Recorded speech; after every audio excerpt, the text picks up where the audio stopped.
So in this unit, we will cover unsupervised learning. So at first, the idea of unsupervised learning sounds totally counterintuitive because now we don't have any labels. How do we know that machine actually learns anything? In contrast to the supervised learning that we covered so far in the class, where we have really clear objectives that we are trying to optimize. So now we will kind of rethink this question of what does it mean to find structure in the data. And I should say that, in daily life, we use a lot of type of unsupervised learning. For instance, if you are looking at stories that you read every day at Google News, you would see that a machine can automatically cluster different stories written about the same event. So it does introduce to us a structure over the whole stream of the news. So we will start by looking at a hard assignment clustering algorithm, where we assume that a point or a news story can just belong to a single cluster. We'll provide the algorithm with an idea of similarity between points and ask it to find the best possible arrangement to cluster these points. Next, we will move to more exciting representation of the data structure. Because many times it's actually pretty hard for us to say, does this point or does this news story really belongs to this cluster? Or maybe it sort of belongs to several clusters, depending on how we structure the data. So much richer way to think about structure is to think about it in probabilistic terms by just looking at different classes of data, different components of data, and looking at the likelihood that a certain point was generated by that component. And we will introduce generative model, which provide you the probability distribution over the points. We will look at multinomials, Gaussians, and mixture of Gaussians. And by the end of this unit, we will get to a very powerful unsupervised learning algorithm for uncovering the underlying structure, which is called EM. And you will have a chance to practice what you learn in this unit in your project, which has a lot of practical application on Netflix recommendation system using both clustering and EM. Today we will start talking about unsupervised machine learning algorithms. So what you've seen so far in the class was focused on the supervised learning, when you are provided training set, and traditionally your training set in classification consisted of n training instances, where each instance was represented by a feature vector Si and a label Yi. And the goal of the algorithm was to learn the mapping from the feature vectors to the corresponding label. And the training data was the main source for learning such a mapping. So geometrically speaking, you were provided some points, let's say some positive points and maybe some negative points. And you were aiming to learn a separator that divides all the positive points from negative points. Okay? So all the algorithms that you've seen, like deep neural learning algorithms, for instance, have many ways to accurately learn this mapping. In unsupervised learning, we will still have a training set to some extent, but what we will not have a label. So in this case, we are provided with just a set of feature vectors, and you are trying to learn some meaningful structure which would represent this set. And the type of algorithms we will cover today are called clustering algorithms. Okay, so looking at this, you said, when I was working on classification, it was clear to me what was the goal of the learning. You had your label, correct? Now we don't have any label. So in this particular instance, we may have just clouds of our points, but we don't know any associated labels wise. So in this case, we can clearly see that even if we don't know the labels, there is a very clear structure in our training data, and it will be meaningful for us to automatically identify this structure. So what we will do today, and this is our agenda for today, we will study the question of how to automatically predict this meaningful structure, and specifically we will talk about clustering algorithms. And what I show you in the first part of the lecture is that you are already using clustering in many situations in your life, and in many cases the meaningful structure is actually quite intuitive in the context of a specific application. The second question that we will address will relate to the fact again that we don't have labels, and sometimes there are many possible ways to assign the grouping to our points. So in order to determine which ones are good and which ones are bad, we really need to know what is the cost of the clustering. How do I say if my clustering is good? And within this discussion, we will talk about different similarity measures. And we will translate our intuition into the formulas which can be then utilized by the algorithm. So here we will complete this part of the lecture by knowing exactly, given any partition of the points, how to compute the quality of this partition. And the third part of the lecture would be on k-means algorithm, which actually can take any set of training point and find a partitioning to k clusters. And this is a very important algorithm that is widely used, so it will be good for us actually to learn it and to think how we can apply it to real problems.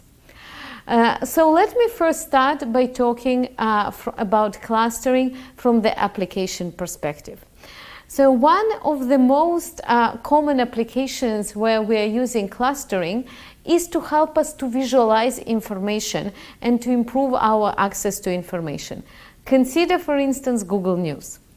So one of the most common examples where clustering is used is actually when you're reading your news. So I read all my news with Google News, and if you look at this interface, you should be able to find here an example of both classification and clustering. So let's start with classification because you're more familiar with it.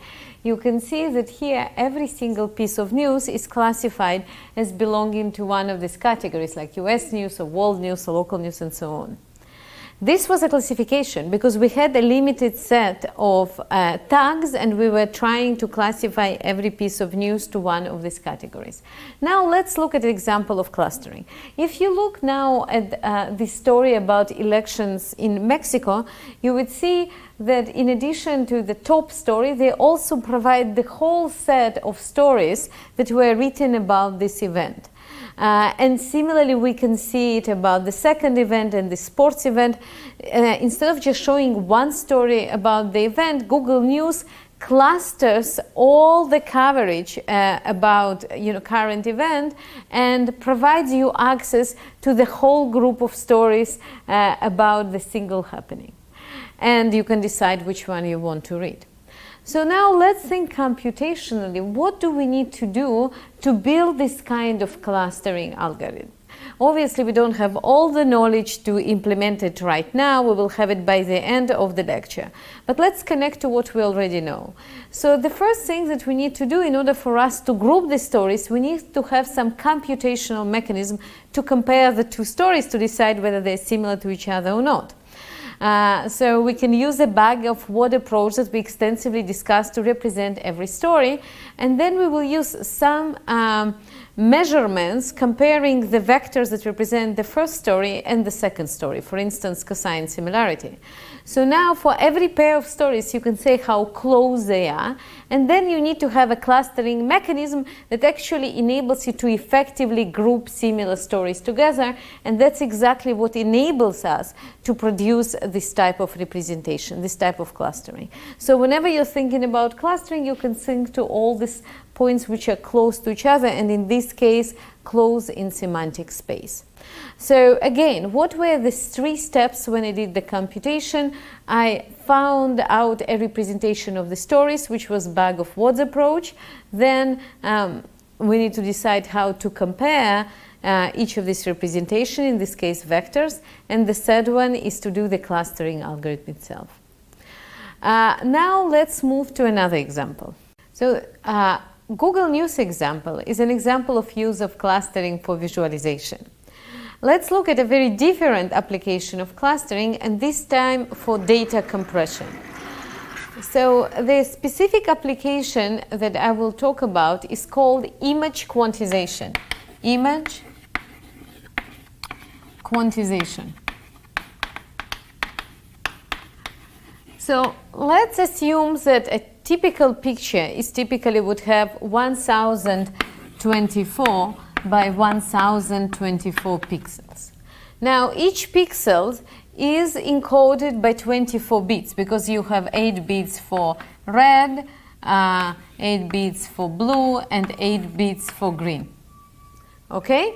So therefore a typical image would be the number of pixels multiplied by the number of bits we need to store each pixel. So if we are looking at this picture, it will, roughly speaking, will require 3M. Let's say I want to compress it and to use much less space to achieve high quality, to get high quality image. So one option for me is to say that instead of using such a rich representation of the pixel, I am gonna greatly limit myself. I would just allow myself, let's say, to have 32 colors. First of all, 32 colors is not that bad, but let's say we are just limited to use only 32 colors. In this case, we would need only 2 in the fifths to encode to encode them, which makes it much easier.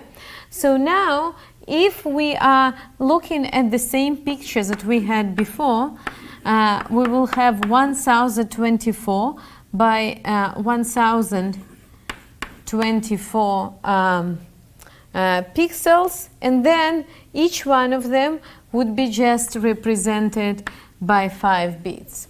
And in addition, we also would need to store the dictionary, which remembers how we can translate each one of these colors to our original encoding in this 24-bit representation. So again, this part will be just representing every pixel by one of 32 colors. And this part would remember how to translate our colors that we selected in the encoding of the 24 bits, which was original encoding of our pixel. And in this case, we would have much smaller representation of the image. So the question that you may be asking yourself, okay, now I started with looking at this very high resolution image where we can encode so many different colors, and I limited myself just to a few colors. How well does it work? So let's take a look at the concrete picture and see how this process actually reflects on the picture quality. So here you can see an image from a cartoon, and it uses quite a number of colors. And if you remember how the pixel is represented, in theory we can have 2 and the 24th number of different colors. So now I will go to an extreme, and instead of using so many different colors, I would allow you to use just 2 colors. And in this case, we can see this image represented with 2 colors. Obviously, we lose most of the details. We can still recognize the characters. We will get great compression rate, but would clearly negatively impact the quality of the picture. Now, I would give you a bit more colors and allow you to use 4. In this case, it already looks a lot like a real cartoon, but we can still see that there is a big difference in resolution between the original image and this particular one. However, as we continue to increase the number of colors, for instance, here we have 16 colors, we can clearly see that this image looks so much better, and it looks very close to the original image. Now, if I would use 32 colors as the example that I showed you on the board previously, here I would say that for untrained observer it will be almost impossible to distinguish this image from the original image. So here we can say that we really hit a sweet spot between compressing the image, but at the same time preserving the quality, the color of the image. And if I will continue, I would show you 64. Again, it's even more precise. And finally, in 128 colors, we clearly will be unable, by human eye to distinguish this picture from the original painting. But what this progression in between the number of clusters, the compression rate, and the quality brings about a very important point about the number of clusters and their impact on the resulting quality. Because here we have two contrasting goals. One goal is to make our image as compressed as possible, and the second goal is obviously to preserve the quality. And you have control over it by deciding how many clusters do you have, and it will depend on your space requirement, on your output requirement, and so on. And as a developer, you can decide what is your perfect number of clusters K should be. So now I concluded the description of this example, and I want to bring to your attention these two examples of clustering that we've seen. Google News visualization and this image quantization. In both of these examples, we went through the same process. We started by taking our instances and representing them as vectors. In the case of Google News, it was a story that we translated using bag of words into a vector. In this case, it was a pixel, which we had represented as a vector of 24, of the size of 24. The second step for us was to find the similarity measure which can compare between these two vectors. And finally, we would use some clustering algorithm which would tell us how to group them. So in this case, for instance, after we finish the grouping, we will select one representative color for the cluster and use them in the picture. In the case of Google News, we selected one representative story to show as a central story in the news. So now we are ready to start thinking about clustering in more formal terms. And the first way of thinking about clustering is thinking about it as partitioning. So what we assume that the input to the clustering, this is our clustering input, as I said earlier, this will be just a set of feature vectors, okay? And you would also be given capital K. Capital K is a number of clusters. In our case, for instance, in the cartoon example with image quantization, it would be the number of colors. This is the input. The output to this algorithm, the output would be partitions C1, CK. Okay? So each partition would record the index of the elements that belong to this cluster. So for instance, what we can say more formally, what does it mean to have partition? That if you make a union of all this partition, you would get all the elements of your training set. So in this case, if we take the union of all these different clusters, we will get all the elements in our original set from 1 to n. And I want to emphasize that we are not remembering the element itself, not the element x, but the index of the element. So you would cover, when you look at the union, all the indexes of the elements in your original set. And another condition that you will have, that if we look at some Ci and Cj for different I and j, their intersection will be empty. So Ci intersection Cj is empty for I not equal to j.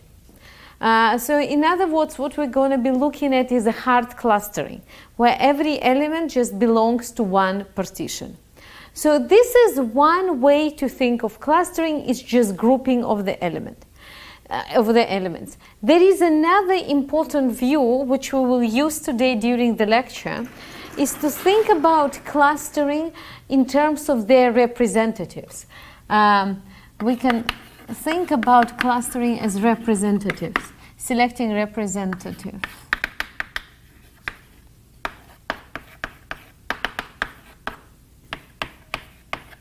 So representatives in this case will be vectors which would represent every single partitioning. So if we go back to Google example, to Google News example, we can think that the cluster is actually the stories that I selected to represent this particular set of news articles. Or in the case of image quantization, you can think that the representative would be the color that I selected again to represent all these pixels that got collapsed into a single color. And we will see today what is the connection between the two views. Clearly they are connected, because if you know what is your partitioning, you may be able to guess who is a representative. If you know who is a representative, you may be able to guess who is a constituent. But we will see how you can actually unify these two views together. At this point, we completed the discussion about clustering definition, and we've seen some examples. So the next part for us is actually to start talking about the clustering cost.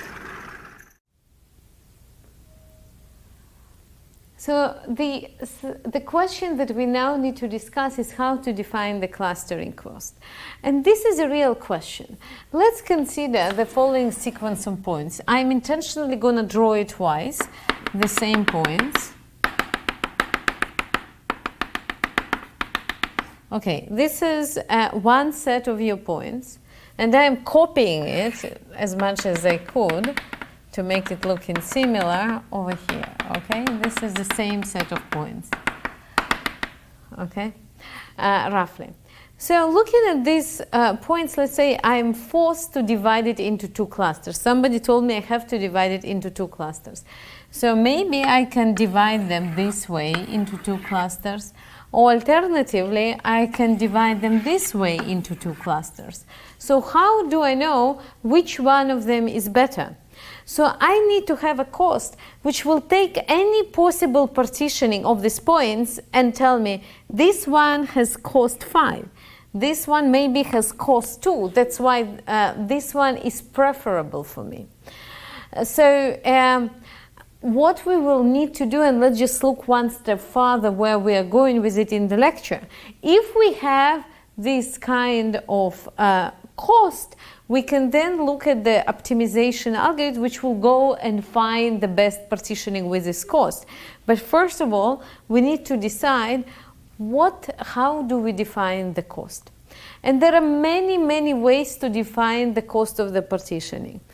So the general assumption that we will make here, that when we are looking at the cost of a specific partitioning, and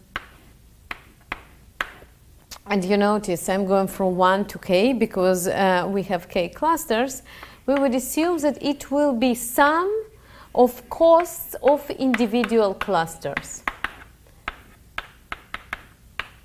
So in other words, it's very intuitive that you would say the goodness of this whole partition would be sum of how good is every individual cluster. So now we reduce our question to the question of cost of the specific clusters. So for instance, here we are looking at the specific cluster and we need to define its cost. This is a specific cluster. So how can we define cost? Again, there are many ways. In some ways, this cost should reflect how homogeneous, how consistent is this cluster. For instance, we can look, if we look at the specific cluster, we can ask how far are the most remote points. We can look at the diameter, okay? This is option 1. We can do something else. We can look, at the average distance between all the points. So we can, I'm writing average distance, and you already can see that whenever you are committing to a specific measurement, you're actually defining how it would look like.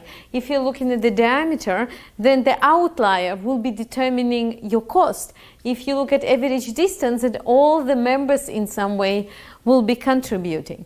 The measures the cost that I would like to introduce today, which we would use very commonly, would actually bring in these representatives.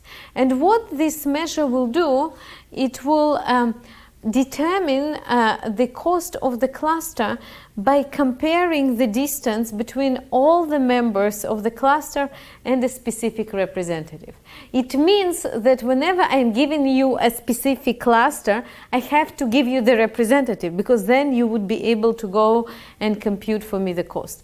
So given some class C and a particular representative Z, okay, I would just say that my cost would be sum for all the points I in C. For all the points I in C, we will look at some measurements of distance between xi and z. Okay, so we went through all the points that belong to this particular cluster and compare its distance with a representative z. So now the question of computing the cost of a cluster reduced to a question of computing the similarity of the distance between two vectors, like in this case between the representative and a specific point in a cluster. And in order to continue and show you what kind of measurements are typically used, I will need first to clean up the board, and then we'll continue. So the first similarity measure that I will introduce, as you may have seen in many other contexts, is called cosine similarity. What it does, it takes two vectors and looks at the angle between these two vectors. So in this case, if you are given a vector xi and a vector xj, then the cosine similarity between them would be their corresponding dot product divided by the product of their norms.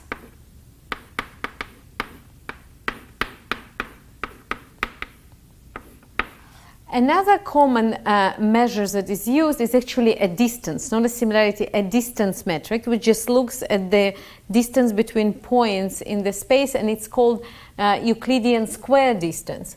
So this distance measure takes, again, 2 points and looks at the square of their norm. Now let's just look at these two different ways to compare vectors in order to understand the difference. So for instance, the cosine similarity is not sensitive to the magnitude of the vectors. So what it tells us, for instance, in terms of our Google News application, that if we choose cosine to compare between two vectors representing two different stories, that this measurement will not take it into account how long is a story. On the other hand, Euclidean distance will be sensitive to the length of the story. And there are lots and lots of other measurements that you can find in the literature. I would be using the Euclidean square distance, and you would shortly discover why. But the questions that you need to be asking yourselves, and I will ask you later, is what makes the match between the similarity measure and the algorithm, and when it is important and when it is not important. But at any rate, let's say I convinced you at this point to pick up Euclidean square distance, and now I want to write for you the cost of the partitioning. I am coming back to this question, how to compute the cost of the partitioning.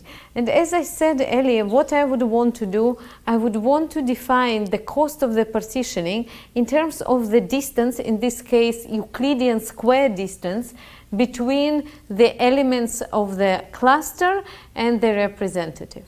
So in order for me to write this cost, now it is not enough to write just the partitions themselves, I need to have also the representatives. So you would be given a partitioning of k clusters and then k representatives. And we will use square Euclidean distance to go over every single cluster. That's what I'm going to do. I'm going to go from cluster 1 to cluster k. And then within each cluster, I will take the points that belong to this cluster, all the points, indexes of points that belong to cluster Cj, and then compute square Euclidean distance between this point and the representative of this cluster. And you may be looking at it and thinking, why do I need to carry both? Maybe I can compute representative if I know the clusters. This is true. And as we will continue our lecture, we will see how to unify them together. But at this point, I would want you to think about this cost which we will be optimizing. I would assume that we are given the clusters, we are given the representatives, and this is our way to compute the cost with square Euclidean distance. Now you have the cost. And the next question is fine. I'm given partitioning, I'm given representative. How do I find the best? Because it's exactly what we have in the supervised case when somebody gave you objective, and given this objective, you needed to provide a mechanism to find, let's say, the best separators that satisfy this objective. So here it's exactly the same story. We have the cost now, and we need to find a way to find the best partitioning and the best representatives. Now, as we know, if we have a number of points, how many different partitions can we produce? Meaning how distinct partitions of size k we can produce. So this would be exponential in the number of points, which means that we cannot just go one partition at a time, check the cost, and go to the next one. We cannot do this computation explicitly, because the search space of partitions is so large. Therefore, we need to have an algorithm which will tell us how to navigate in this space to get to the right partitions. So at this point, we finish talking about clustering, cost, and similarity measure, and the only remaining point for today is actually how, given this cost, we can find the best partition. I will start introducing you now the k-means algorithm, which achieve exactly this goal. So the last part of our lecture for today is k-means clustering algorithm.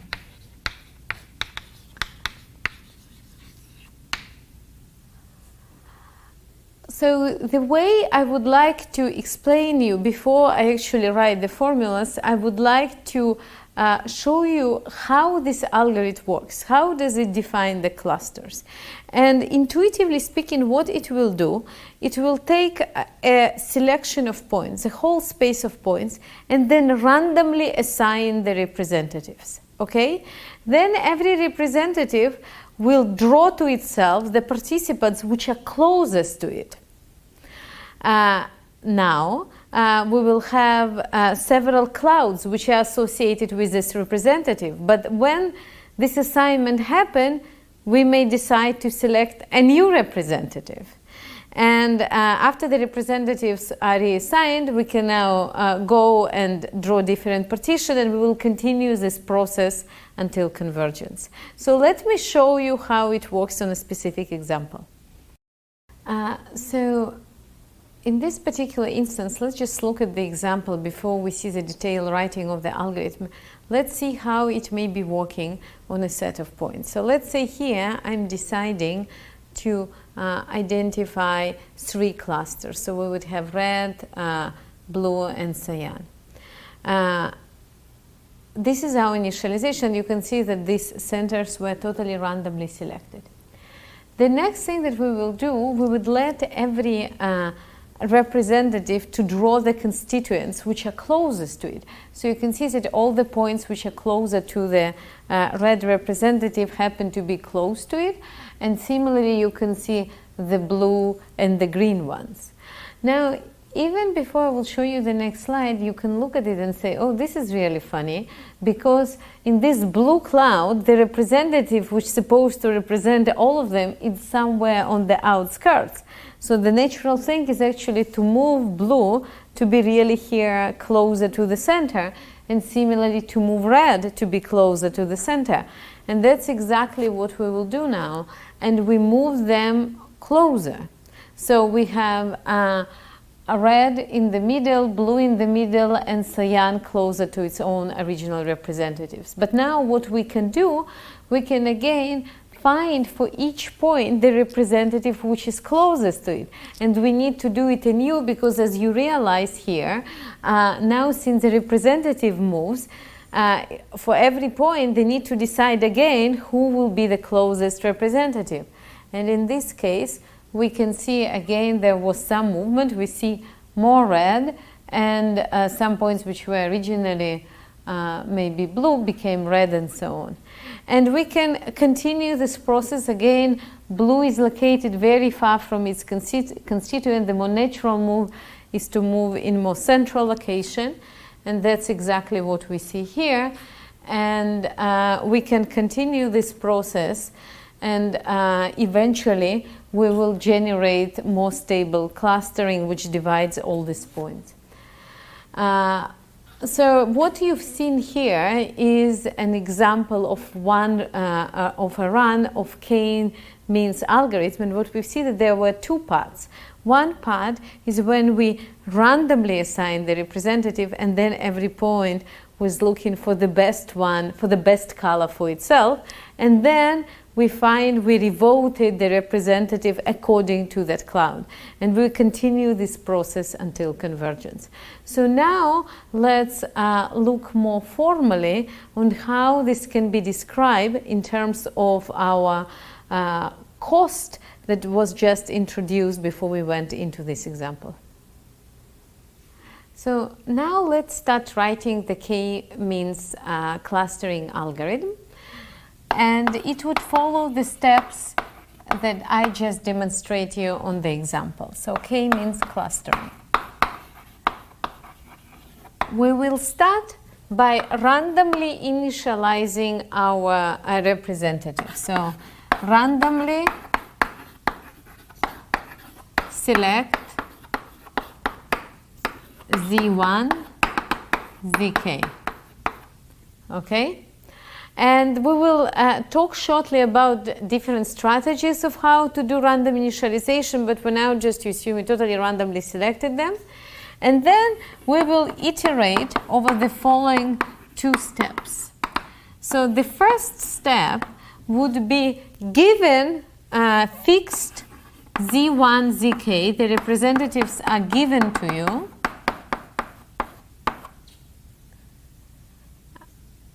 Assign access to the closest z. So at this point, we are given the representatives. We will cycle over all our x's and find the one which is closest. What I would like to do is actually to write the cost of this assignment. So our cost would be driven by this z1, zk's that are fixed.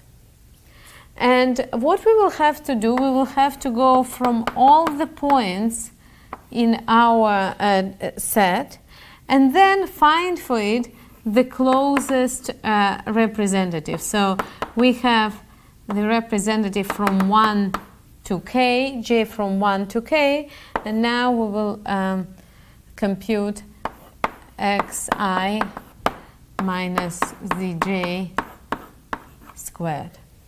Okay? So this is our cost. and we completed the assignment, and now we have a new partitions.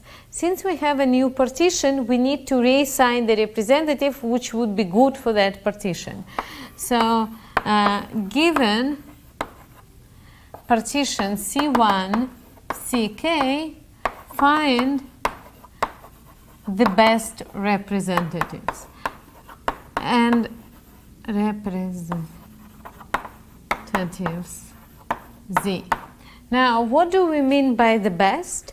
We mean the ones which actually minimize our cost. So in this case, the cost is driven by the partition C1, CK.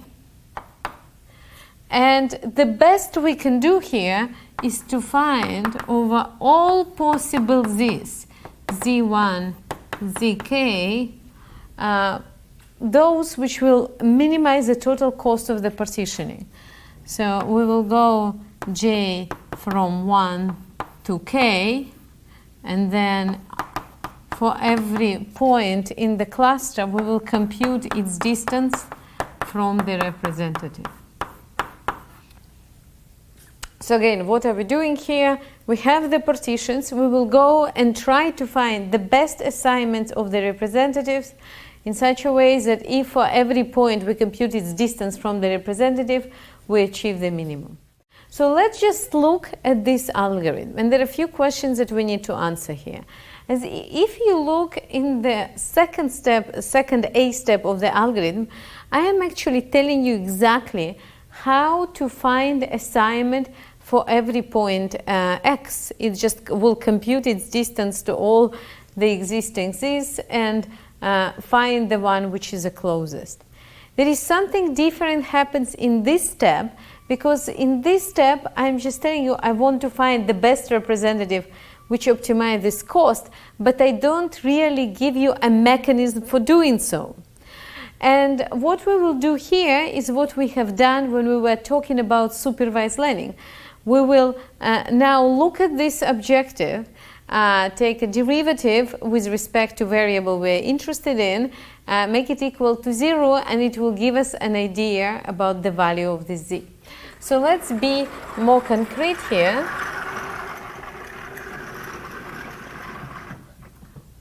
What we can do here, we can first notice that every cluster selects its representative independently. So what we would want to do is actually to look at specific cluster. Let's say we're looking at cluster J, and we're trying to find these which will minimize this particular sum. Our goal is to find the zj which will minimize the sum. So what we will do, we will take derivative with respect to the z, make it equal to 0, and it will give us an idea about the z. So we're taking the derivative with respect to this zj, making equal to 0, and then we can find the corresponding zj. You would actually do this computation as your exercise, but I would show you what is the answer that you're supposed to get. So in this case, what you will find out is actually quite intuitive. You would find out that this j is a centroid of this group. So it's this is the size of Cj, and this will be the sum of all xi's, okay, in this particular cluster. So what we've got is what one would expect to get is just that the representative would be the point which is in the center of the cluster. And now there is another interesting question, is why do I have to use square Euclidean distance as part of k-means? And this is exactly the answer to this question, because if you make the derivative and you do the computation, you would see that your representative have to have this form. However, if you would have been using here some other distance, not square Euclidean distance, this computation will not work out this way. And this is an important point to understand, that this algorithm only works if the distance measure that you are using is square Euclidean distance. And we will talk later about different extensions of how we can enable to expand this class of algorithm to be able to operate with any distance function. Now, the next question that you may ask ourselves, you see I wrote to iterate. So how many iterations do I actually need to take? How do I know that this algorithm converges, and to what value does this algorithm converges? So the only guarantee that we have about this algorithm is indeed converges, and it would converge to a local minima. So first of all, let's think about its convergence. How do we know that it does converge? Because what happens here, first of all, our cost function is non-negative. Second, we also know that through every single iteration of this algorithm, it either stays the same, and in this case we can stop, or it decreases. And since the number of partition is finite, we are guaranteed to converge in this case. But again, the convergence is local. What exactly does it mean? It means that if you start with a different initialization, you may get a very different partitioning. And to demonstrate you how bad it could go, I would give you a very contrived example. And in this case, this is like how bad initialization may impact your performance. Let's look at the impact of initialization. Impact of initialization.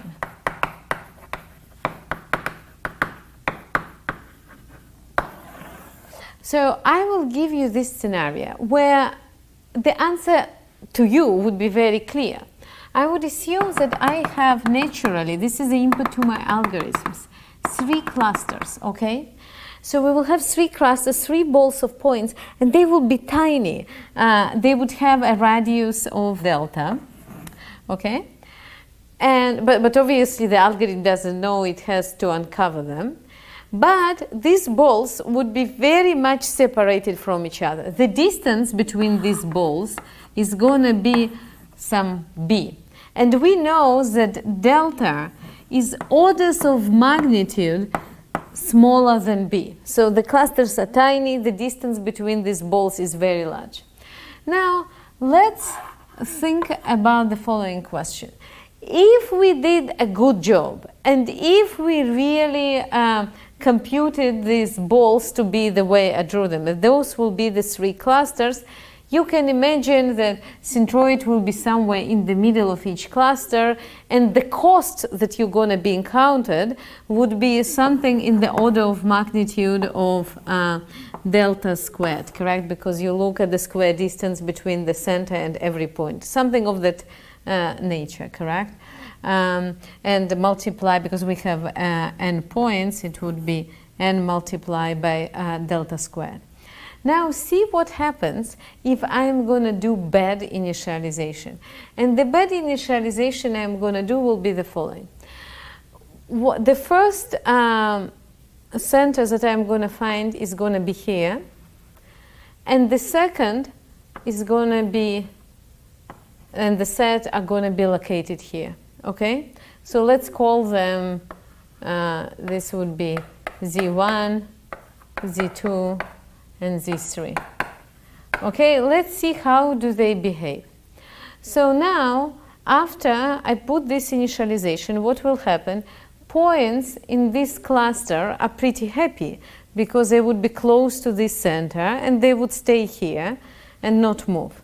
Now, points here are going to move according to where do they lie with respect to Z2 and Z3. Pretty much you're going to take the set ball and split it into 2 balls, correct? Let's look at the next step. During the next step, what will happen? These points are happy. Their centroid is exactly in the middle. They're not going to move. They're staying there and their representative is in place. Everybody are happy. No movement happens there. Here, you know, at some point at least, you know, this point Z2 and Z3 would be somewhere located in the third tight ball, and then everybody are happy. They don't move out. These two are controlling the points in this cluster, and this guy is controlling these two clusters. So in this case, the distance between these points to their centroid, as we said, it's something proportional to B, it's going to be really, really high number. So overall, the cost of this clustering would be something in the order of magnitude of NB squared. And as I said earlier, B is substantially larger than delta. So in this case, because you started in the wrong place, your algorithm converges to very suboptimal solution with a very high cost. So what this example illustrates to you, that depending how you start, you may end up in a very unsuccessful clustering. And again, looking at this example, we can see what is the problem. The problem here is that when we randomly initialize it, we put points which are very close to each other. We put two centroids which are very close to each other. So maybe one intuition from here is that if we randomly initialize our centers, we actually may want to spread them around rather than put them closer together. And there are algorithms which capture this intuition and provide you a mechanism for selecting this random initialization, which results in better theoretical guarantees. But when you are practically trying to do it, you may want to try your clustering with several initialization and see what kind of result does it produce for you. So at this point, we already have seen the k-means algorithm. We've seen the properties, the convergence properties of this algorithm, and we also realized an important drawback of this algorithm, that it's very sensitive to initialization, and we understood how the properties of initialization will be impacting the final results. So with that, we completed the discussion on k-means algorithm.